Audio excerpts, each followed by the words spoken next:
घरांच्या संदर्भातली मदत असेल, तातडीची मदत जी आपण सुरू केली आहे त्या संदर्भातले निर्णय असतील, वेगवेगळ्या प्रकारे ज्या ज्या प्रकारचं नुकसान झालेलं आहे त्या सगळ्या नुकसानाच्या संदर्भात एक कॉम्प्रिहेन्सिव्ह पॉलिसी तयार करून आणि ही सगळी जी काही मदत आम्ही करणार आहोत ही पुढच्या आठवड्यामध्ये त्या संदर्भातली घोषणा आम्ही करू आणि शक्यतोवर आमचा प्रयत्न आहे की सगळी मदत ही शेतकऱ्यांना दिवाळीपूर्वी त्यांच्या खात्यामध्ये मिळाली पाहिजे अशा प्रकारचा प्रयत्न आम्ही करणार आहोत. तसाच निर्णय मंत्रिमंडळाने घेतलाय. दुसरं मंत्रिमंडळाने हाही निर्णय घेतलेला आहे, सातत्याने ओला दुष्काळाची मागणी होत असते पण मॅन्युअलमध्ये ओला दुष्काळ कुठेही नाही, आजपर्यंत कधी ओला दुष्काळ जाहीर झालेला नाही.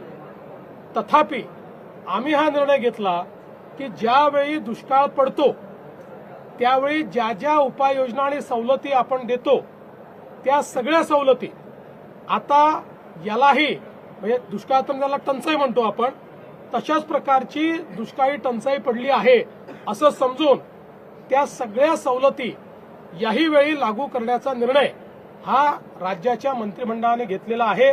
त्यामुळे जी काही मागणी होती की त्यावेळच्या सवलती लागू झाल्या पाहिजेत किंवा ओला दुष्काळ जाहीर करायचा अर्थच तो असतो की त्या सवलती लागू करा, तशा सगळ्या सवलती या लागू करण्याचा निर्णय हा राज्याच्या मंत्रिमंडळाने घेतलेला आहे.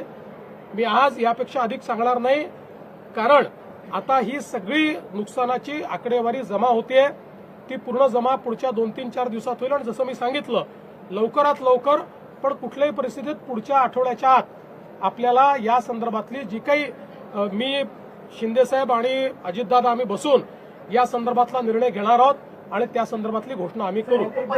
आज राज्याच्या मंत्रिमंडळाने आज अजून काही महत्वपूर्ण या ठिकाणी निर्णय केलेले आहेत ज्याच्यामध्ये राज्याची एक सर्वंकष कॅन्सर सेवा policy, comprehensive cancer care policy ही आपण तयार केलेली आहे. या कॅन्सर केअर पॉलिसीच्या माध्यमातून राज्यातल्या सगळ्या जिल्ह्यांना कॅन्सरचा उपचार हा उपलब्ध राहिला पाहिजे अशा प्रकारची याची रचना करण्यात आलेली आहे.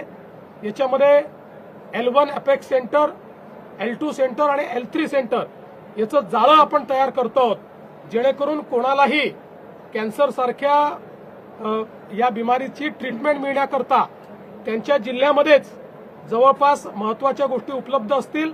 काहींना काही गोष्टींकरता L2 सेंटरला काही ठिकाणी जावं लागेल पण याच्यामुळे खूप मोठ्या प्रमाणात कॅन्सर याचा जे काही रोगनिदान आणि त्याच्यावर उपचार आहेत त्याची सुलभता आणि त्याची कॉस्ट कमी करणं हा याच्या पाठीमागचा उद्देश आहे. हे देखील राज्याच्या वतीनं आम्ही करणार आहोत. आज राज्याने आपली GCC पॉलिसी ही देखील या ठिकाणी मान्य केलेली आहे. GCC म्हणजे ग्लोबल कॉम्पिटिटिव्ह सेंटर. या GCC मध्ये आपल्याला त्या ठिकाणी मोठ्या प्रमाणात गुंतवणूक येणार आहे आणि